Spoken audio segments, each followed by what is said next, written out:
মুখের মধ্যে অশ্লীল কথাবার্তা বলে, ওই রকম হাইওয়ানের সাথে কোনো সুস্থ স্বাভাবিক মানুষ চলতে পারে না, বরং মাতাল ছাড়া, পাগল ছাড়া, তারসিরা ছাড়া আর কেউ হাঁটতে পারে না বেটা। ওই খারাইয়া মতে যে এটা তো মানুষের বাচ্চা না বেটা, হয়তো জানোয়ার বেটা ওইটা বেটা। একটা সেজদা দেয় না যেটা, এটা মানুষের বাচ্চা না বেটা। তুই তার লগে চলবি কেন বেটা? তুই মুসলমানের বাচ্চা, তুমি, তোর মা মুসলমান, তোর বাপ মুসলমান, তোর 14 গোষ্ঠী মুসলমান, তুই ছেলে নষ্ট হলি কেন?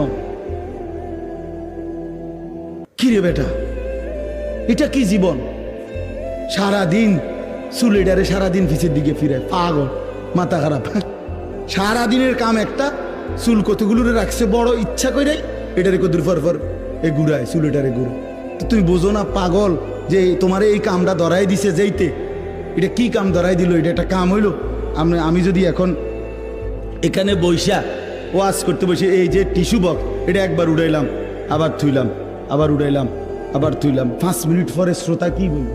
এই পাগল এনে কি টানছে, এটা এরম করে বলবে না যে আর এটা কি হুজুর, এটা দি টিস্যু উড়ালো এরম করে, শুধু সদবদরে না। তুমি এরম করো কা চুলিটারে লইয়া? তুমি চুলিটার তো পিছনের দিকে যায় না, বারবার সামনের দিকে আইয়ালায়, তো এইটারে কাইটা লাও। এটা যেহেতু অসুবিধা হইতেছে, তো সুপার গ্লু লাগাও এটাতে, এটা তো রশি দিয়ে বান্ধাও। মানে রুচি, এতটুকু বিবেক থাকা উচিত, আমি কি করছি। কি ভাই বলেন না, আমার কথা বলেন। একটু আকল যদি না থাকে, আল্লাহ তাআলা মানুষ বানাইলেন কেন? আমাদেরকে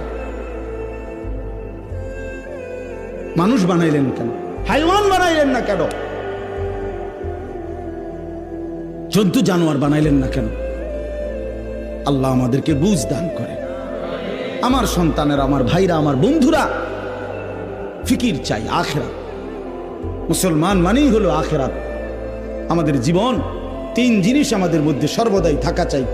এক হলো তাওহীদ, 24 ঘন্টা আমার মধ্যে এটা মনে থাকতে হবে, লা ইলাহা ইল্লাল্লাহ।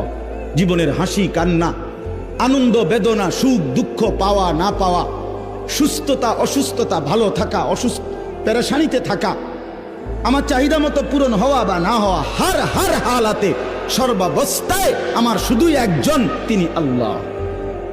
হাসলেও আল্লাহ, কাঁদলেও নাকি?